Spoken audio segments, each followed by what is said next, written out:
Well, good afternoon to all our friends in Vienna and those in the rest of Europe. Good evening to those in the Pacific, the Indian Ocean, and other parts of the world who are joining us. And good morning to those of us who are in the Eastern Caribbean, in North America. You're welcome to the Vienna Energy Forum 2021. I'm not sure these days if you missed last year that you still say 2020, but I know we were already scheduled for 2021. So it's fine to say VF 2021, which is the name I've seen in most of the documentation. So everyone, welcome, and we're glad you can join us. This is a first for me, as I'm sure it is for all of us. I recall fondly the days when we would join all our friends in Vienna, and we would have the benefits of being in person and the joy it brought to exchange and to be in the presence of each other. So unfortunately, we can't do this time, but technology will have to suffice. And thank God we have a great platform that allows us to share and to exchange our ideas.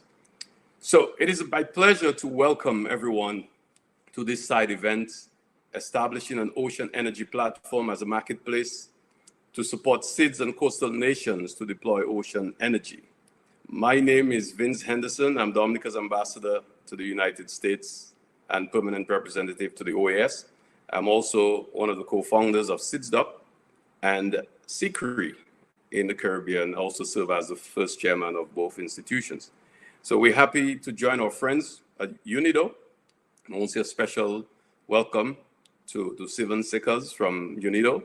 UNIDO has been a genuine partner in establishing what the Samoa pathway called durable partnerships, genuine and durable partnerships. UNIDO has been a true partner to the SIDS, and we appreciate that.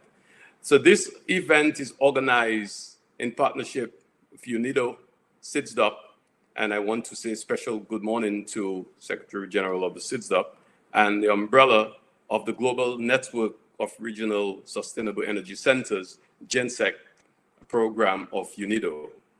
Global shocks such as the COVID pandemic and climate change underline once again the urgent need for SIDS in Africa, the Caribbean, the Indian Ocean, and the Pacific to diversify our economies and to become more independent. And this is something we've been saying for a very long time, so it's as if, we just keep saying this. But this time we have a new layer of complexity that the COVID pandemic has brought. And definitely there is even greater urgency for us to work harder, to decouple from expensive fossil fuel imports. Most of us have already set our ambitious goals. I remember as way back as 2012, we set the goals to ensure the transition to renewable sources of energy. And I'm sure that all of us are working towards that. But we continue to be faced with numerous challenges. And we're grateful that we have been able to, within our SIDS, create our own institutions and some platform where we can help member states to accelerate the process, such as PCRE in the Pacific, SICRE in the Caribbean, and throughout Central America, we've also created, the UNIDO has also created some organizations that assist member states. So we know that we have to continue working hard, and we will do that. But we also need the benefit of partnerships. And this is why we're here today to discuss partnerships that can help us to accelerate our efforts in ocean technology and the blue economy. I would like to commend UNIDO, SIDS, GENSEC, and IRENA. IRENA has also been a good partner to the SIDS for taking the lead in the establishment of the Ocean Energy for Blue Economies Platform. I think we tried to get a nice abbreviation for it, but it doesn't sound too, nice. But we have created OEBEP. I am very delighted indeed that today we have a private sector representative who will present a concrete proposal for a virtual ocean energy marketplace, which will connect governments, industry, and academia, and pool resources for joint advocacy projects and demonstrations. And I will tell you a little story about that sometime later, about a journey that Dr. Bing and myself went to in Japan, a very small island of Japan, where we visited an OTEC plant. I will tell you a little more about that later. But I don't want to take too much of the time. I would first want to, before I invite our speaker to do the opening, I think it would be more appropriate to introduce everyone on the panel. I think it is important to do that. So please allow me a few moments. The first speaker, Mr. Stephen Sickers, the Managing Director of the Environment and Energy Directorate at the United Nations Industrial Development Organization, UNIDO. Stephen, we have not had the opportunity to meet. I work very closely with UNIDO over the years, but I have been more distant these days, and Martin feels my absence. But it's a pleasure to meet you. We also have with us Francisco Borchell, market analyst, IRENA. We of course look forward to your presentation, and you will help us as we seek to find a pathway to build partnerships. I hope you don't mind if I don't read, your bio. I know they're short, but still I want to give more opportunity for some interaction, and we can always share online. Mr. Dan Gretsch, and I hope I get that name right. It's good to see you and welcome. The founder and CEO, Global OTEC Resources Limited. I'm always excited when we have private sector participation, because at the end of the day, they are really the movers. The governments will set the right policies, but we need the private sector to help us with getting through with those ideas. And of course, last but not least, and where I'm from, I should have introduced the lady first. But sometimes I know gender equity and equality, you have to be very careful. So I don't want to offend you, Sherry Ann, but I will introduce you. The specialist at the ACRE, responsible for knowledge management and capacity development. She's an expert with the ACRE, and the ACRE, as I said, is a creature of a partnership between UNIDO and SIDS. And I'm very happy that you could join us, Ms. Farouk Sean. I hope I get your name right. Again, I have been very close to ACRE, but we've not met in a while. So we will go ahead and proceed. And I just wanted to welcome all of you, and we look forward to a very interesting discussion. I am not very familiar with playing the role of moderator. Martin knows that. I prefer to be on the panel so I could say crazy stuff. But, being a moderator, you have to be constrained. So I promise Martin I'll be on my best behavior today. So to kick us off, I will invite Mr. Stephen Sickers, the Managing Director of Environment and Energy Directorate of UNIDO, to give us the introduction to the side event of the OEBEP. I'm going to say that a lot today because it just really is, a tongue twister kind of thing. So, Stephen, you have the floor. Thank you, Your Excellency, if I may say, Your Excellency. Thank you, Your Excellency, and thank you for your warm words. And the pleasure meeting you for the first time is all on my side. First, but not last time. Excellencies, distinguished experts, ladies and gentlemen. On behalf of UNIDO, I'm very pleased to welcome you today to the side event of the Vienna Energy Forum 2021, organized in partnership with the Small Island Sustainable Energy and Climate Resilience Organization, SIDS. And I would like to extend my appreciation to the participating representatives from the International Renewable Energy Agency, IRENA, and the Caribbean Center for Renewable Energy and Energy Efficiency, CRE, SIDS, and the private sector.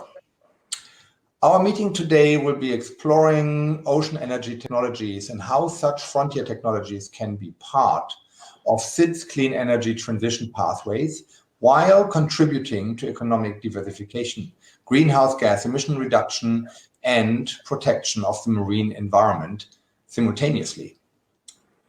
I'm also pleased to note that this event marks a starting point for a joint international initiative to establish an ocean energy for Blue Economy Platform and a virtual marketplace, which brings together governments, industry, and academia to pool resources for advocacy, capacity building, and technology demonstration. Indeed, this is timely, given what we know today about the potential of the so-called blue economy. The blue economy concept seeks to promote economic growth, social inclusion, and the preservation of livelihoods, while at the same time ensuring environmental sustainability of the oceans, coastal areas, and last but not least, of the global climate. The projections foresee that by 2030, the blue economy could more than double its contribution to global value added, reaching over $3 trillion and creating more than 40 million jobs. Ocean energy is one important growth area within the blue economy. The wider definition of ocean energy includes an array of renewable energy technologies using non-living marine resources or marine space. Additionally, it includes renewable energy and energy efficiency solutions tailored for blue industries, including fisheries and aquaculture, desalination, freshwater, biotechnology, ocean intelligence, maritime tourism, shipping, and last but not least, port services. Some of the technologies in this sector are still in an early stage of commercialization.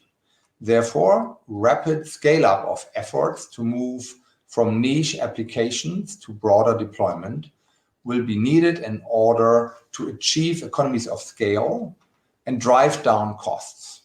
In this context, it is worth noting the efforts of the European ocean energy industry, which aims at full industrial rollout within the next 10 years. Colleagues, the COVID-19 and climate crisis is re-emphasizing the urgent need of SIDS to diversify their economies, reactivate traditional sectors, and tap into the value chains of emerging ones. Increasingly, SIDS are embracing the expanding blue economy as a mechanism for realizing sustainable growth and for mitigating local pollution and climate change simultaneously. Endowed with vast ocean territories and exclusive economic zones, the SIDS have the opportunity to create for themselves substantial new income streams. We welcome and support the strong interest in SIDS to benefit from ocean energy technologies and related value chains in the near future. We are also mindful of significant challenges in the areas of planning, policy and regulation, knowledge, awareness, as well as access to technology and finance. Therefore, the proposed Ocean Energy for Blue Economy platform is a welcomed initiative to facilitate deeper collaboration between SIDS governments, the private sector, the research community, and multilateral development partners. The envisioned platform aims to promote South-South and triangular cooperation on ocean energy issues and to create a makerspace for joint analytics, intelligence, testing, and best practice. The platform will also create awareness of the nexus benefits of ocean energy, ocean health, and blue industries. It is one of the few initiatives which links ocean energy to the achievement of the Sustainable Development Goals, and here in particular, the goals 7, 9, 13, and 14.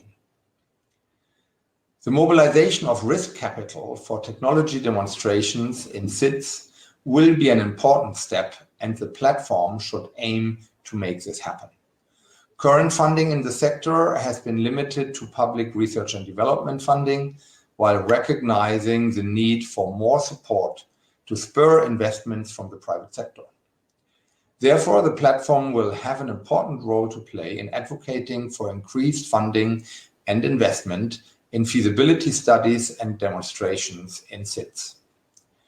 With this note, I would like to take the opportunity to congratulate you on this initiative and affirm UNIDO's continued support through the global network of sustainable energy centers, GENSEC.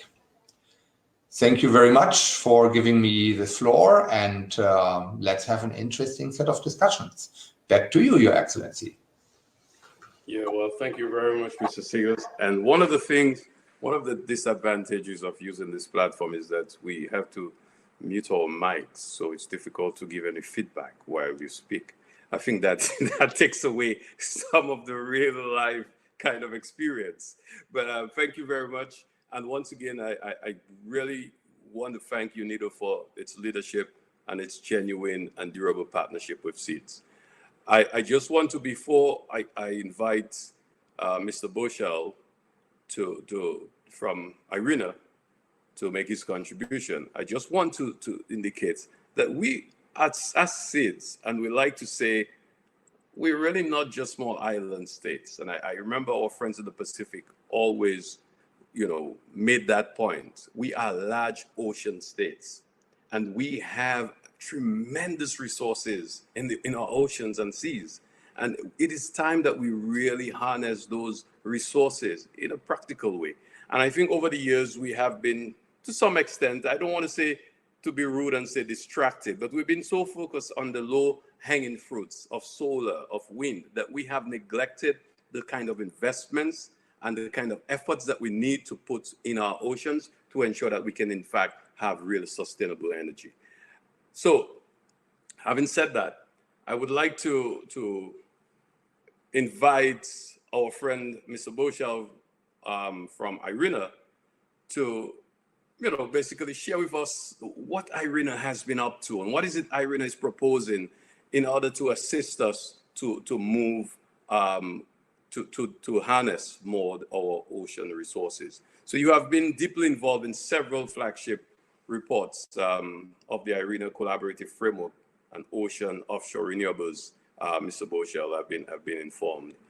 Can you please just tell us about a bit more of the deployment perspectives for ocean energy technologies in the context of SIDS? How do you see this being competitive as a technology which can be commercialized to the benefit of SIDS in decades to come? Thank you very much, Excellency. And first of all, let me also thank UNIDO, SIDS for the invitation to IRENA to participate in this very important and timely event. And going to your question, Excellency Henderson, let me start by saying that in IRENA, we see an unprecedented momentum around offshore renewables. And when we discuss about offshore renewables, as mentioned by Mr. Seekers, we are looking into ocean energy technologies, including wave, tidal, OTEC, salinity gradient, as well as offshore wind, fixed foundations, as well as floating, and also floating PV. And the reasons are several for this momentum. The first of all is the energy transition, where we really see that to address the issue of the energy transition, we really need all the possible technologies available. And ocean energy or offshore renewables represent a very important share of that. Just looking at ocean energy, so OTEC, wave, and tidal, we see that our projection says that from the current status of deployment, which is less than half of a gigawatt at the moment, we may need by 2030, so just in a period of 10 years, around 70 gigawatts. 70 gigawatts is around 4 times the total electricity capacity of a country like Colombia. So we would need that just in wave, tidal, OTEC technologies in the next 10 years. If we add to that other technologies like offshore wind, floating PV, etc., is almost around 1,000 gigawatts. So the scale is really huge. Now, the other, that's on the technical perspective. Now, on the political perspective, we also see from IRENA increased interest from our membership in this topic. As you mentioned, Excellency, IRENA, because of the request of our member countries, has established what is called the IRENA Collaborative Framework for Offshore Renewables.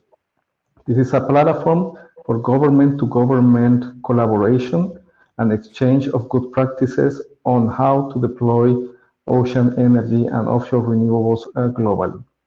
We have conducted already 3 meetings where more than 40 countries have been engaged, and the platform is facilitated by the Kingdom of Tonga and Italy. So clearly also from the islands perspective as well as from developed perspective, there is a common interest to push this agenda forward. And the last point to mention here is, for example, the increased interest also of the G20 to support offshore and ocean energy for a global sustainable development agenda, SDG 7, SDG 14. And they have requested IRENA to develop an action plan on how the G20 can support developing countries and emerging economies to deploy ocean energy technologies. And that analysis will be launched on the 23rd of July, so in only 3 weeks from now, at the G20 ministerial meeting on energy and climate in Naples. So these are 3 concrete examples on increased interest, not only from one or another country, but from multilateral organizations now looking really into ocean energy and offshore renewables as a key part of the energy transition and the SDG agenda. Now, coming to your point on SIDS, Basil, I think it's important to mention that small islands have a number of abundant renewable resources, including wind, including also solar radiation, but there are certain challenges. And one is, of course, land scarcity, for example. And you mentioned, Basil, what do we have around us? Water, oceans, right? And that's why we see an increased interest also from the SIDS aspect perspective to go for solutions that are on seawater. And we see an increased interest in OTEC technologies, but also on floating PV and to some extent wave and tidal technologies. Second point, what is called now sector coupling for a blue economy, which means how do we electrify certain energy applications that are very relevant to SIDS. For example, water desalination. For example, seawater air conditioning. For example, for the tourism sector. No? Couple energy systems with, for example, aquaculture. Couple renewable electricity, for example, with cooling systems for fishery. And all of those have a common answer, which is ocean energy technologies.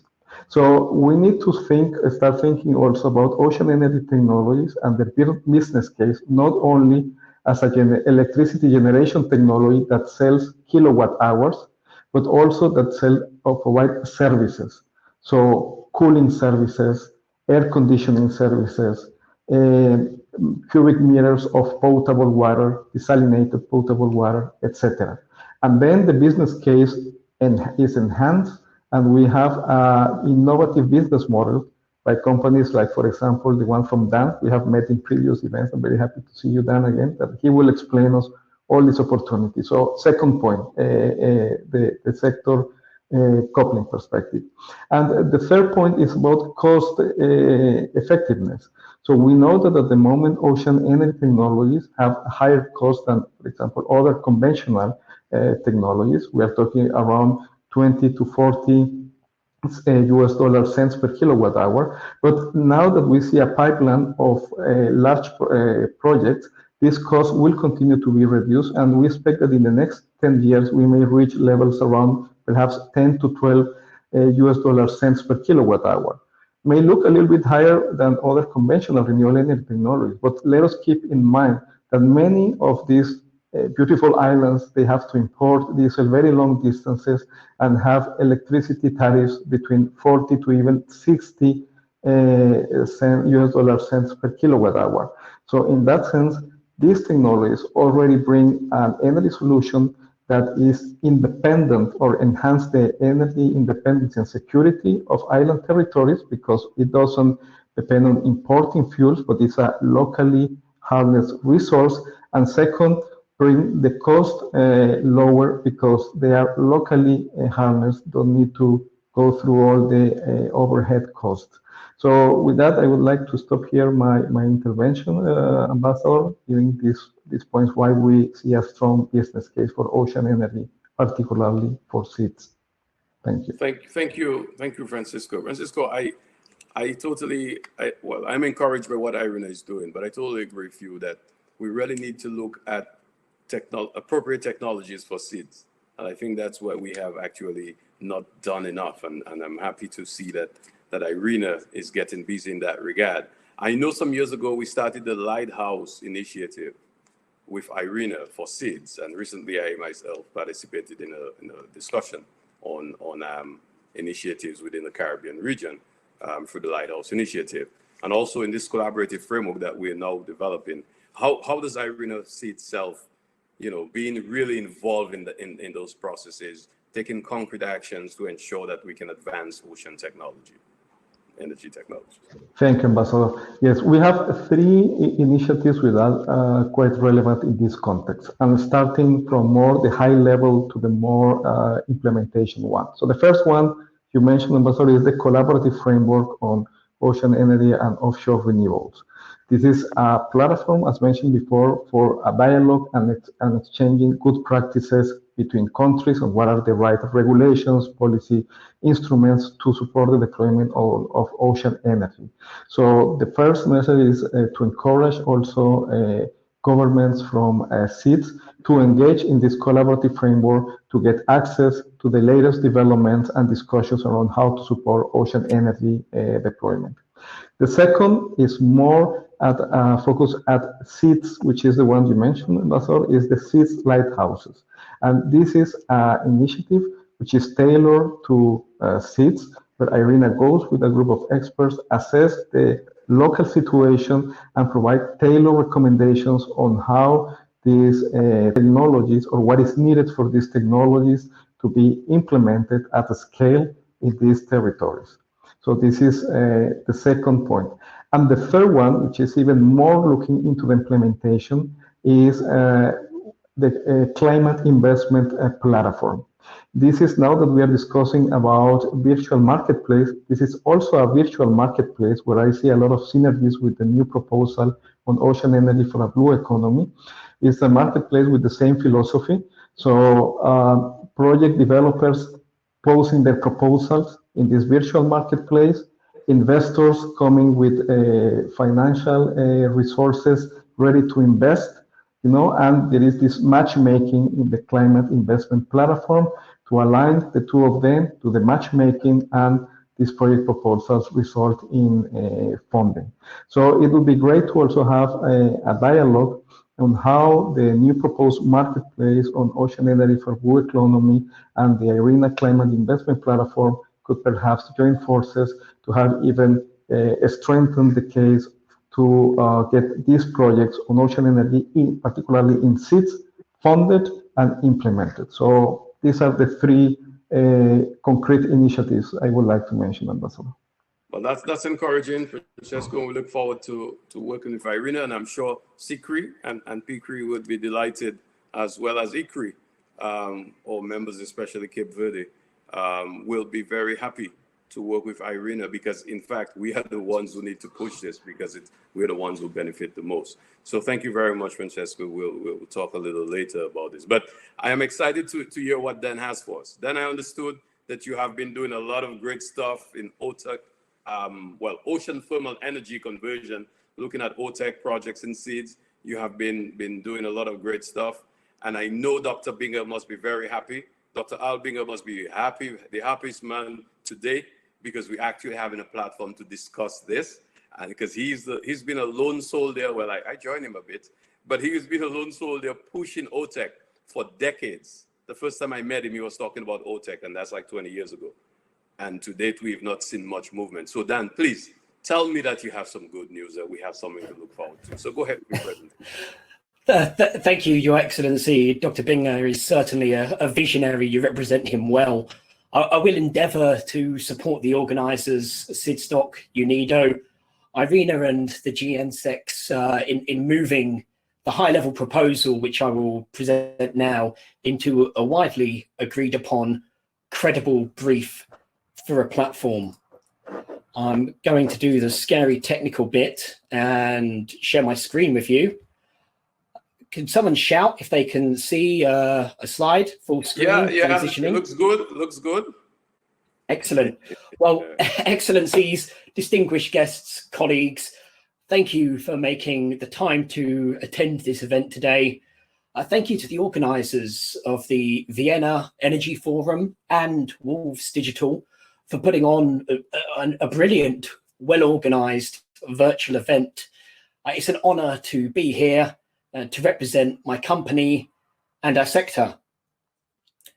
I'm going to begin our presentation with an introduction to myself and our company.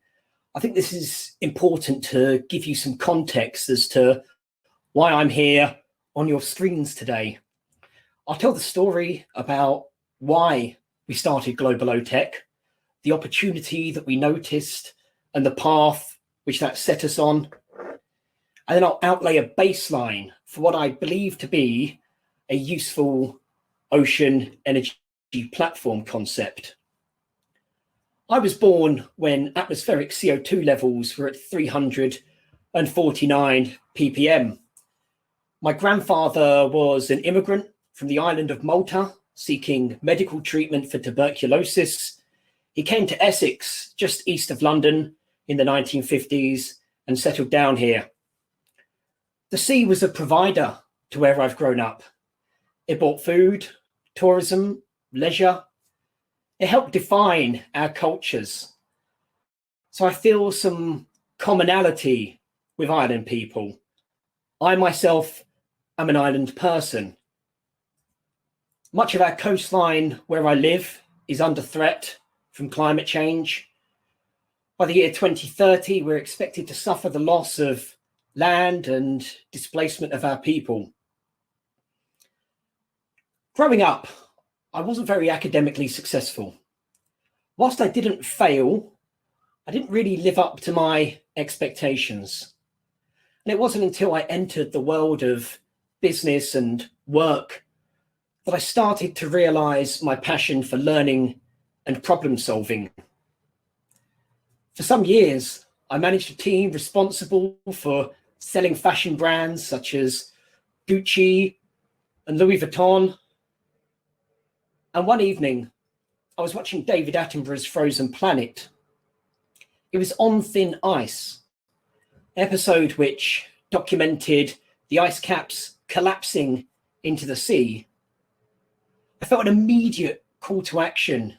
There was nothing more important I could be doing with my life than being part of the efforts towards reversing the impacts of climate change.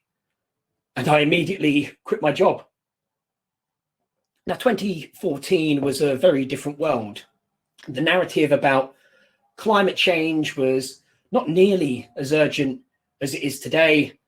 I'd go as far as saying only the SIDS were really ringing the alarm bells back then.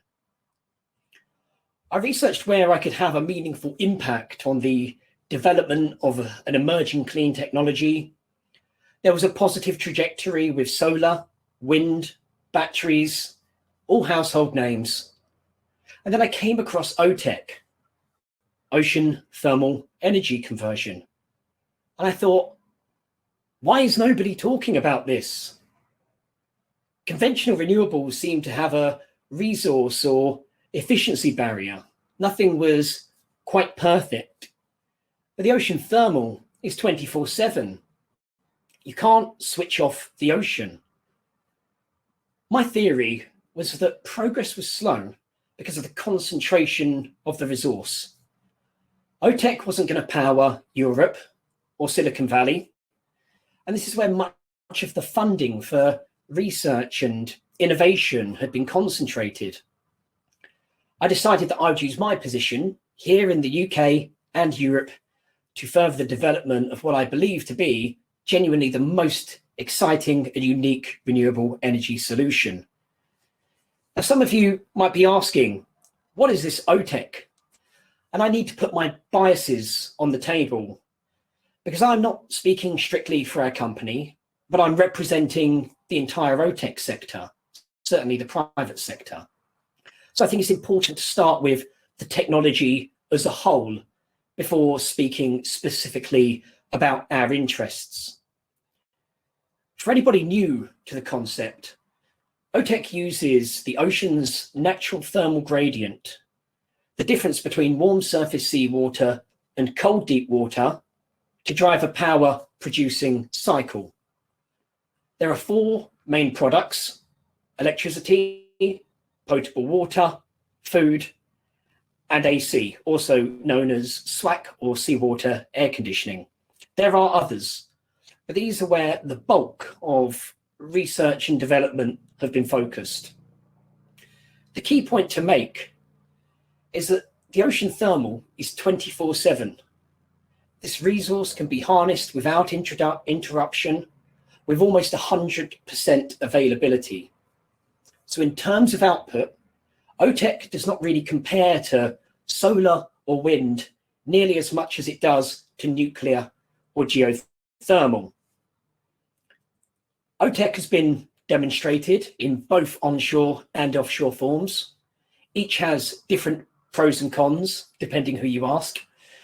An onshore plant is capable of supplying water, electricity, and air conditioning, but requires a much longer pipe, typically.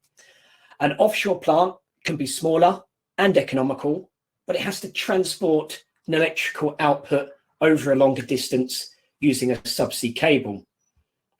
This concludes your OTEC lesson, in case you're new to the idea. Almost 4 years to the day we started Global OTEC, and I'm honoured to announce that we have just achieved our most significant milestone, signing an MOU for a public-private partnership with SIDS. Our company started after much research and networking with professionals and academics in the sector. We arrived at the thesis that OTEC development was slow because it had been approached from the wrong angle. Even with the smartest engineers in Lockheed Martin, they were briefed to go too big, too quickly.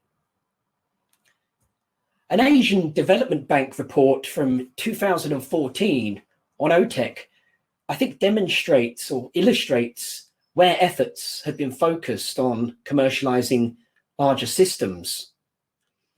This chart shows that a significant learning curve was thought of as required for OTEC to even compete with diesel. I was skeptical of this.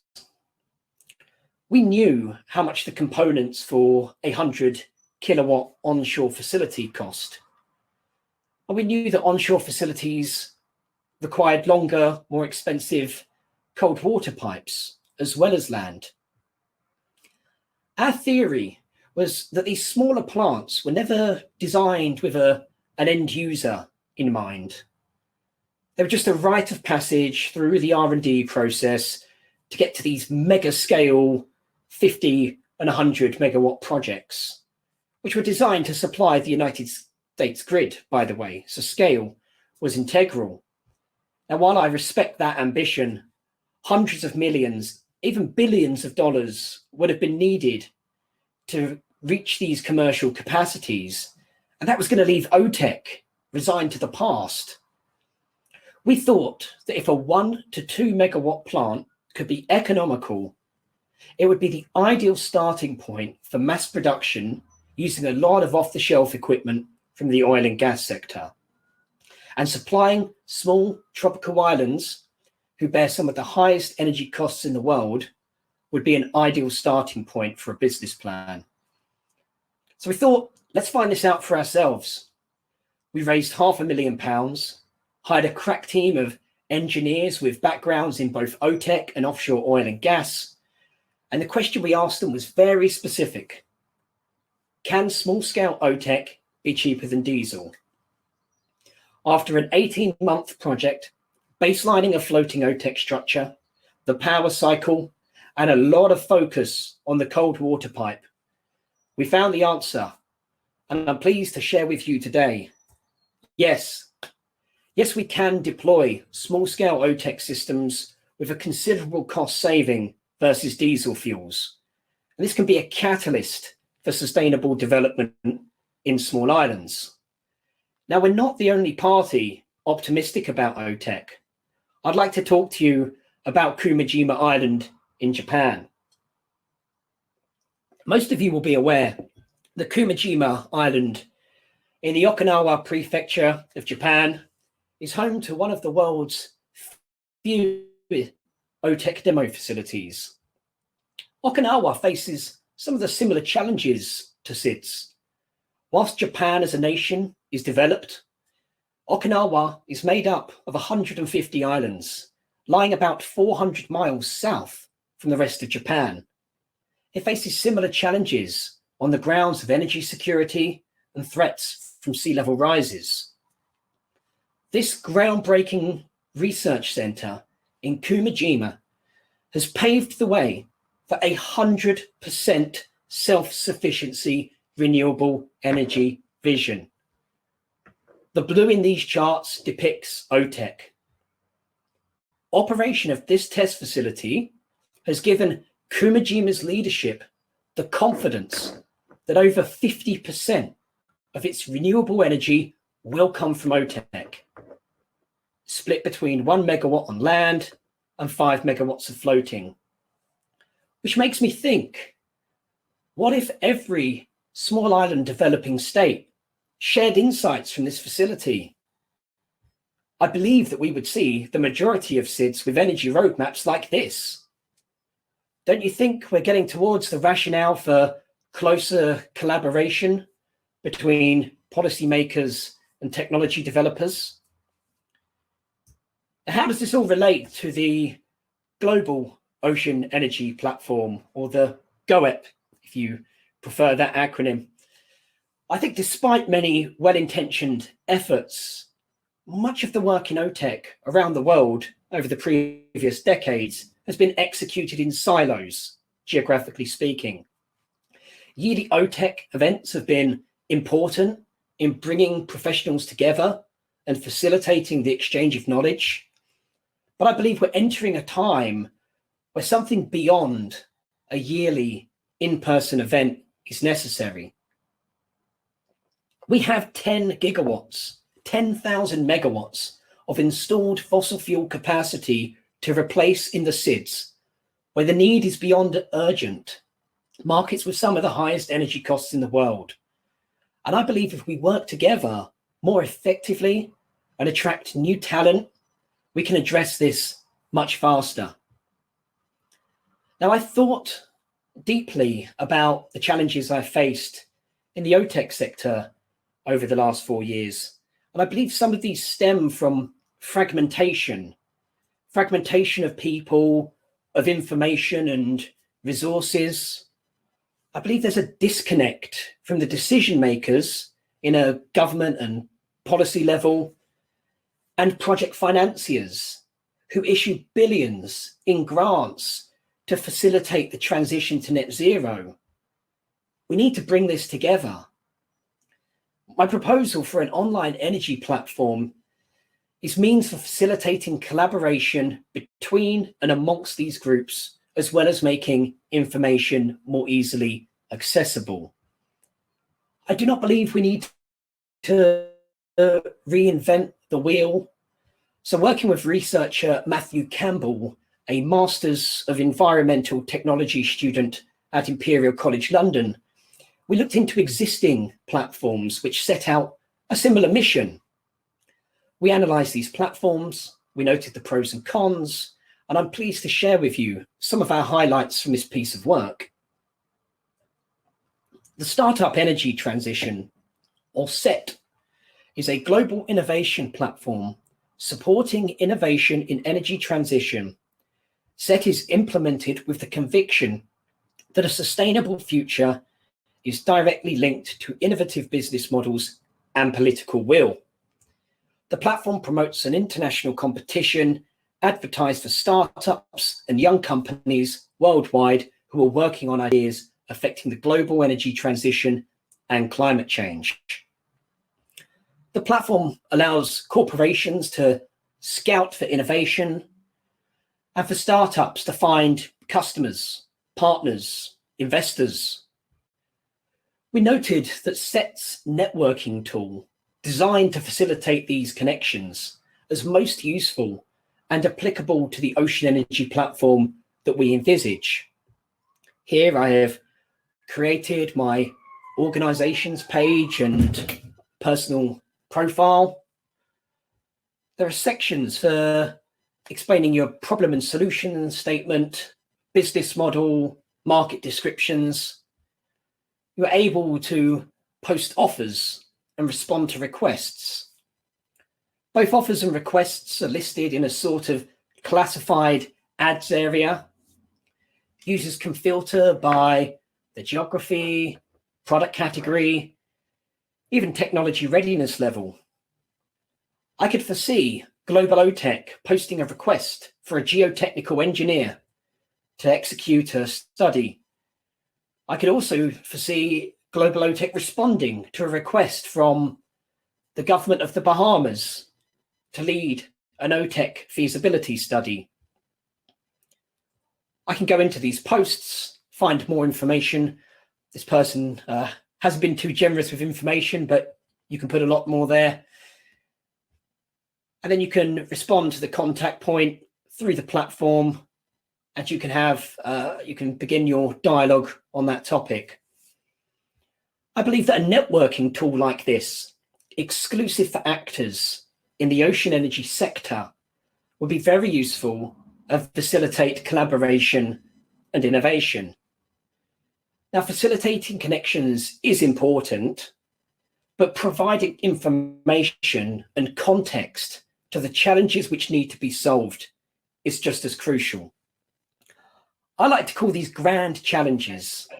For example, food, energy, and water nexus is central to sustainable development, interconnected with several SDGs, and unlocking the ocean resource as a provider to these three areas is certainly a grand challenge. I think that a platform which focuses innovators on these grand challenges effectively is the X Prize. The X Prize launches a series of competitions addressing global grand challenges, from carbon capture to COVID testing. What's really interesting about its model is that it relies on innovators to dedicate their research and development time for free, rewarding only the successful applications with funding. I'm sorry, if any speakers have their microphones unmuted, would you mind muting them? Sorry, Dan, that's me. Actually, okay. I'm just looking at the time. You just need to wrap up, please, because I think you've been doing a great job, I must say. But I thought I had 20 minutes. I will jump ahead. So this is just a high-level proposal of the two features that I believe would make the GeoEP best placed for achieving its objectives. I think we need to understand whether my thoughts are shared before I run off with this idea and develop something in a silo. And I think getting input from our potential users would be most useful. New minds and innovators should be able to interact with Nadia Fabina of Lumiere Energy in Indonesia or Rodrigo Gomez in Brazil, each with the touch of a button. They should be able to access the resources needed to perform high-level desktop evaluations of OTEC sites. The platform should demonstrate to investors that OTEC is not a blue sky engineering or pipe dream. We're a global community, we're organized, and we're collaborating. We're ready to show the world how we can convert one of nature's largest resources into clean, affordable energy for all. Thank you for your attention, and apologies for overrunning my time. I look forward to the discussion. No, you were pretty much on time. I just didn't want to go too far beyond, because I felt that especially the slide with the GoEP, I think that was an excellent slide, and I really wanted you to focus a little more on that. But I think we will have the benefit of having copies so that we can always continue the discussion. Because at the end of the day, yes. And then you also presented a slide which went to show the core benefits, which again should be a response to Francisco's point about the cost, the unit cost. we need to look at co-benefits. These are real, because we're talking about coastal areas where we have marine resources. We have, by the way, Dr. Bing and myself went to Komajima, and actually we named the plant Dominique after the lovely island of Dominica. She was so beautiful, we had to call her Dominique. And so we've been pursuing this, and as a matter of fact, we had already secured funds for quite a bit of research, which we did, preliminary studies, which takes me to the Caribbean, and I will go to Sherian one time, because I think it is important. I don't know if SICRE has had the benefits of the work that was done already in the Caribbean Sea, looking at the resource, the very early preliminary studies that were done. So Sherian, I don't want to burden you too much, because I know you deal with the knowledge management and capacity building at SICRE, but that you should, I hope they've shared with you some of the work that has gone down in OTEC in the Caribbean. So welcome, Sherian, and I will not burden you. It seems like you have a presentation you want to share with us. Is that so? Yes, I'm sharing. Right. Are you not seeing my presentation? Because I had some hard questions for you, but I could sure, make it easy by just having your presentation. So go ahead. Okay. Go ahead. All right. All right. Thank you so much, Your Excellency. And it's a pleasure to be here to share what is happening in the Caribbean with regards to ocean energy for the blue economy. And I'll get right into it. So you mentioned in your introduction, Dr. Binger, we've had meetings with Dr. Binger on ocean energy. I'm his acolyte, apologetically, I'm his acolyte, so that's fine. I'll carry for him. Okay, thanks, Dr. Henderson. And so you mentioned the gap between the targets that have been set in the region and where they are now with their installed renewables.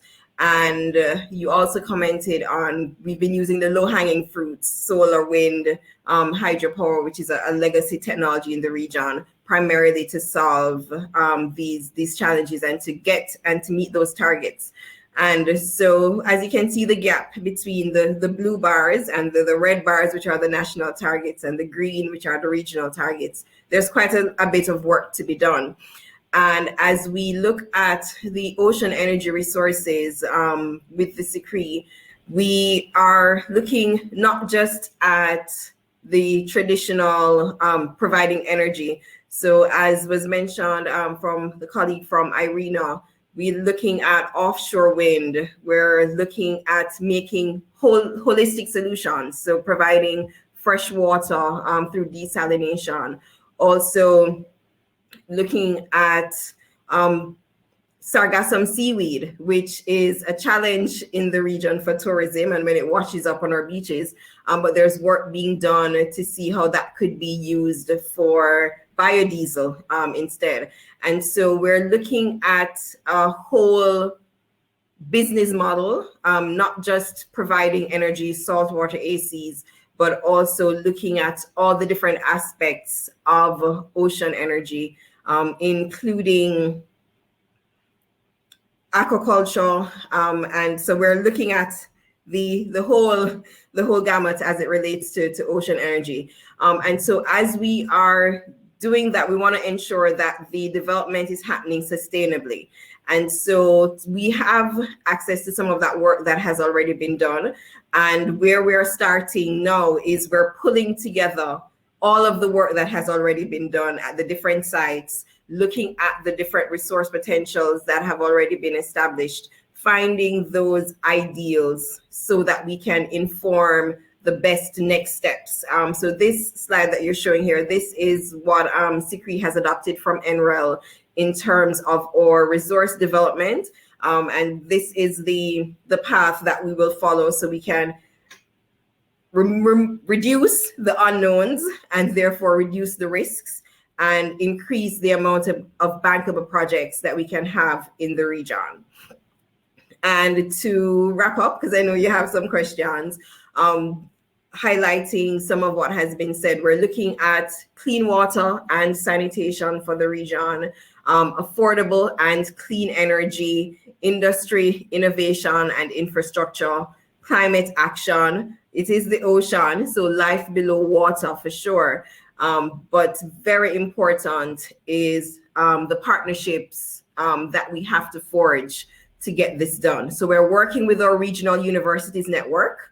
We are working with our different thematic hubs, and we are also working with SIDS. We look forward to working with our other partner agencies in GenTech, because we do believe that the economies of scale is definitely going to be important. And for us to achieve those economies of scale, for the research to go forward, for the implementation to go forward, we're going to have to work together. No one island is going to be able to take this challenge on. And so we definitely have to work together as SIDS across the world to make this impact so we can get the benefits that the ocean has to offer. Thank you.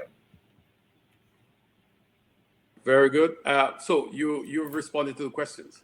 I just have some. I honestly think I just want to share with you, because the last point you made about the collaboration and the partnership with PCRE, with ICRE, and the work that we can do with the GenSec, the network, using that network. My point though is that CCRE as well as PCRE need to take the lead in these initiatives. The partnership with IRENA is excellent. Bringing in Dan and the global OTEC is what we need, but we have to take the leadership. What we saw in the past was that we were just too timid. Those of us from the islands, we did not want to talk about OTEC. It was almost like a bad word. And we were not pushing the agenda of OTEC. Dr. Big and myself fell out with one of the largest financial institutions in the world, because they did not have the confidence in investing in OTEC, our own grant money. And we got no support from our colleagues in the islands, except the Pacific, who were really pushing Micronesia and some of our brethren in Samoa and Tonga. We had some support. We have to take the lead, and CCRE must see itself as a leader in taking that lead. Because I don't want to tease you with some more big policy questions, because don't forget, we depend very heavily on tourism. So, we have to be careful with some of the other technologies that we want to push, because we have to make sure.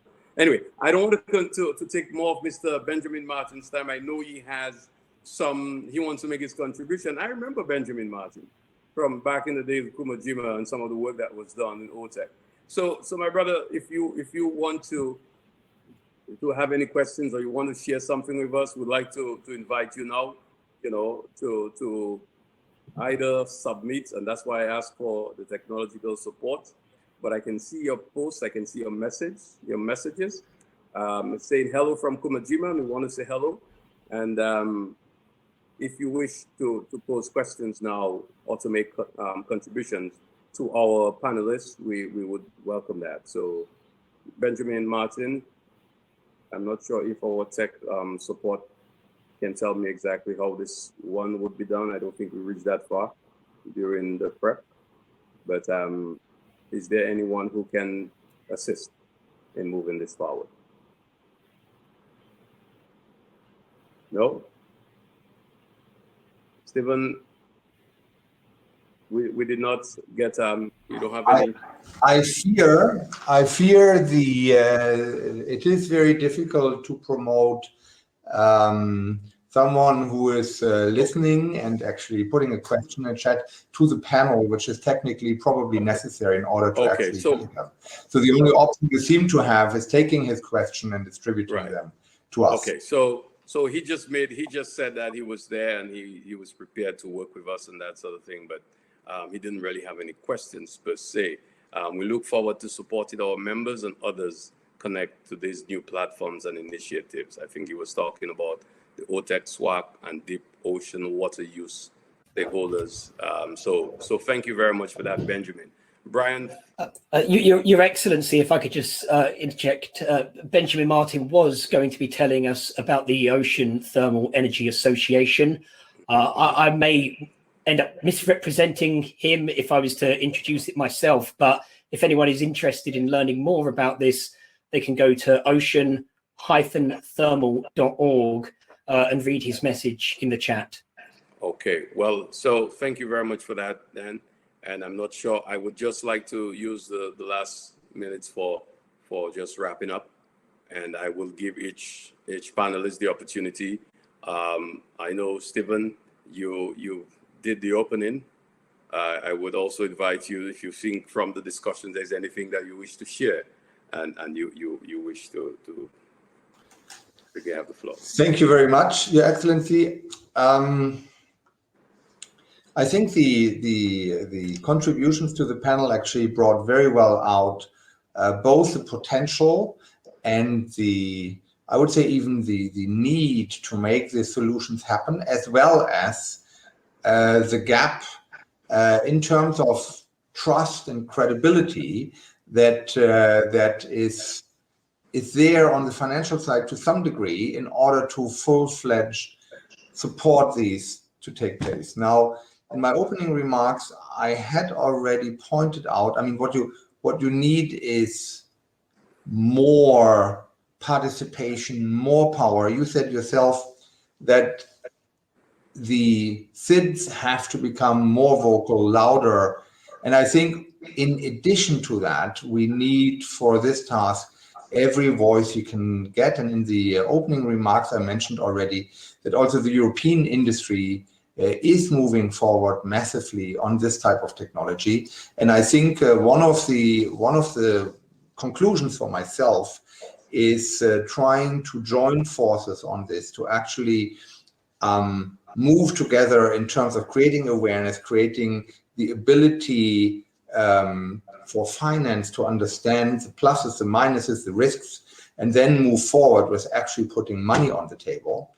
I think cooperation with the evolving industry across the world beyond SIDS might help making that happen. And for this, the platform foreseen is maybe a very suitable means. I'm just saying, don't forget actors which might be able to propel the argument, to propel the persuasiveness of the argument further and amplify them more. And so I think jointly, by working, I'm tempted to say by lobbying in different fora, including those of the governments where all governments where ocean technologies are being developed for their help, I think is a very important step, and the platform might be able to help there a lot. Other than that, I think it's a fascinating technology. I can see it coming, but it still has to be made to happen. And as I said, every little help that we can get to break the existing barriers would be welcome. I'm really fascinated to watch the next months and years how this topic will undoubtedly move forward towards a pilot stage and a full-fledged stage and really broad utilization. Thank you. Back to you. Thank you, Stefan. And had we made the investments almost 10 years ago, maybe we'll be having a different conversation now. And this is why I don't want us to lose that opportunity. We need to partner with private sector. We need to get our governments. We need to, because it requires a lot of investments in research and development, which we don't have as SIDS. It requires some risk mitigation, which we are not able to provide as SIDS. And therefore, we need to continue to make the case so that our development partners will see this as part of our agenda, something that we wish to have. And I think that's what happened to us in the past. People were not talking about this. People were shy. People were just moving away from this. We need to talk about it in order for it to happen.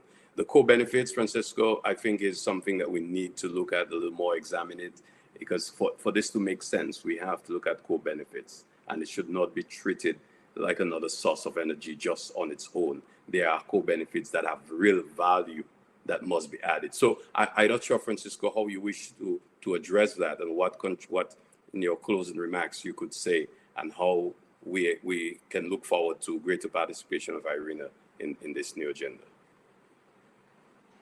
Thank you, Ambassador. I think that I would like to echo the messages from the other speakers in terms of collaboration between the different actors. I see there are already some instruments that are available. From IRENA, we already discussed some, like the SIDS lighthouses, the collaborative framework, the climate investment platform as a virtual marketplace. We see new initiatives coming, like the proposal of the Global Ocean Energy Platform, which is also very interesting.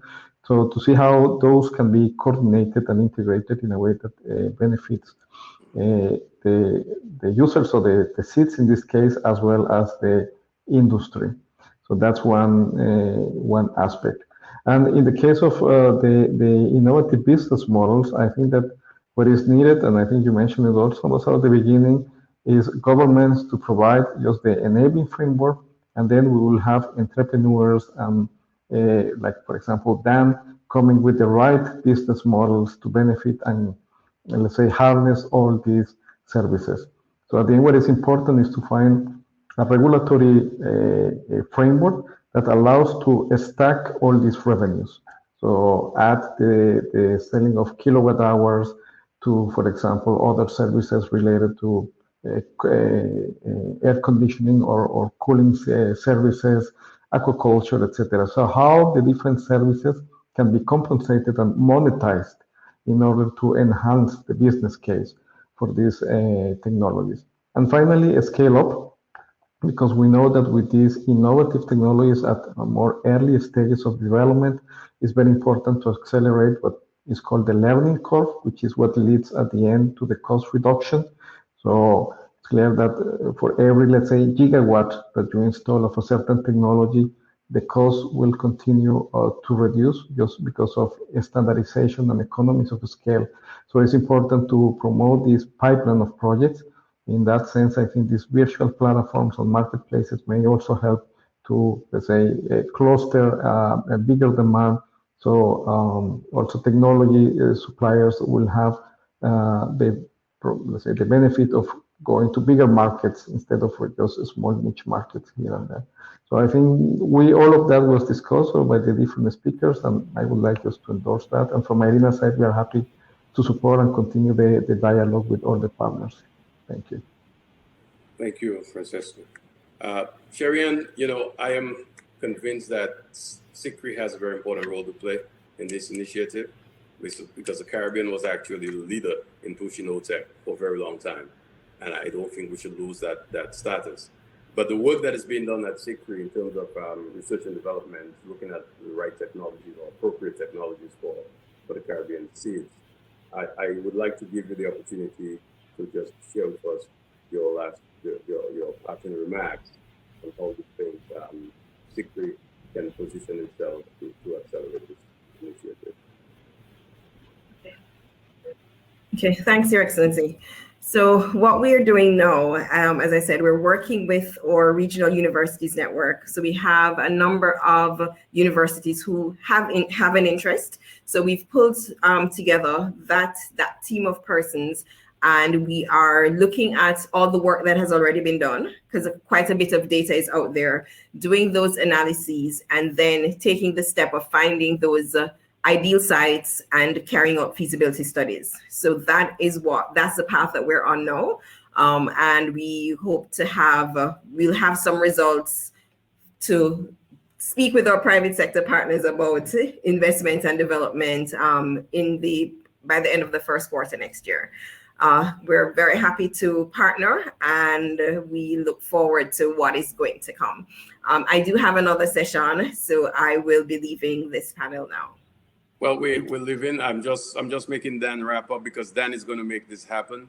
We in the government, so we can talk, we can do the best we can on the policy front, but then the private sector. Dan, make it happen for us as we give our your last words. Yes, certainly. We won't let you down. We've been working for, like I say, 4 years to understand the path of least resistance. My view is that is through a deployment-led innovation, which does mean starting with an electricity-only offshore floating pilot. And I think the innovation and capacity demonstrated with that system, especially around the cold water pipe, which I think most people in the OTEC sector would agree is one of the greatest technical challenges. I think the more understanding we have in the fundamentals around those components allow us to have a vision where we are scaling up to these multi-purpose systems. So we've signed our MOU with SIDS for our public-private partnership on Friday, and we're in a fundraising mode to complete some feasibility studies of Sao Tome and Principe. We intend to start where we envision the lowest risk small island developing state, as Sao Tome and Principe is not in a tropical revolving storm zone. And we intend to build up from there, starting with 10 megawatts of green baseload power. And then, the world is our oyster, and we'll have an innovative business model working with other project developers who can license the technology and the expertise, how we've de-risked that initial project in Sao Tome. And we want to accelerate the transition to OTEC across the SIDS in the shortest timeframe possible. Thank you, Dan. Thank you. And then I know you also have the support of the SIDS Island Women Open Network, the I1. They have been good advocates. And Christine, I have to thank Christine Duncan for her work in advocating for OTEC. She's been along on the journey with us, with Dr. Binger, and I want to recognize her efforts. I would say, for me, in closing, one of the things that I wish to propose to you, Stefan, and the rest of the panel, IRENA as well, I wanted to think about this. In the Caribbean, what we did some years ago when we realized that geothermal was so expensive and high risk, it was a real challenge for us to be able, for island states, to develop geothermal energy without grant funding.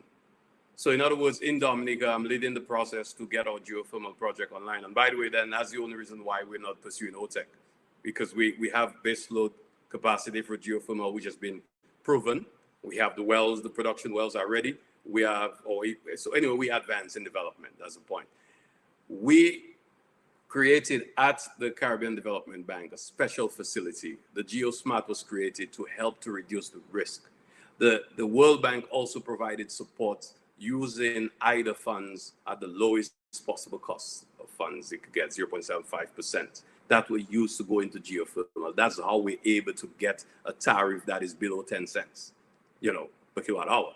We should be now advocating for the same thing, both for the benefit of research and development, but also for risk mitigation, helping to commercialize these projects and being able to mobilize the kind of resources.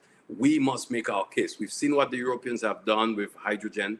Look at pushing green hydrogen, billions of dollars in investments. We don't have that capacity, but we need to say to our development partners, this is our hydrogen. We need to develop our ocean technology. We need investments in research and development, and we should not be shy about it. We can go ahead and install solar panels. We can capture the wind where we can, but we are very small land masses. We are tourism dependent destinations. People are concerned about what you do to their mountainsides and what you do to their oceans and with wind turbines and whatever else. We have to ensure that we can get the appropriate renewable energy technology for our islands. And finally, we must ask ourselves a question.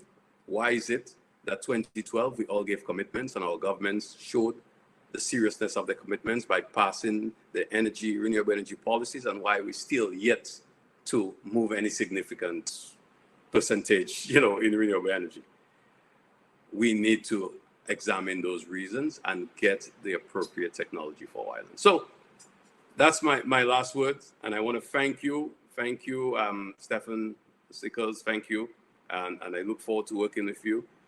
Francisco Bochel, thank you. We look forward to the continued partnership with IRENA. And Dan, thank you very much for bringing the private sector on board. And we look forward to further collaboration.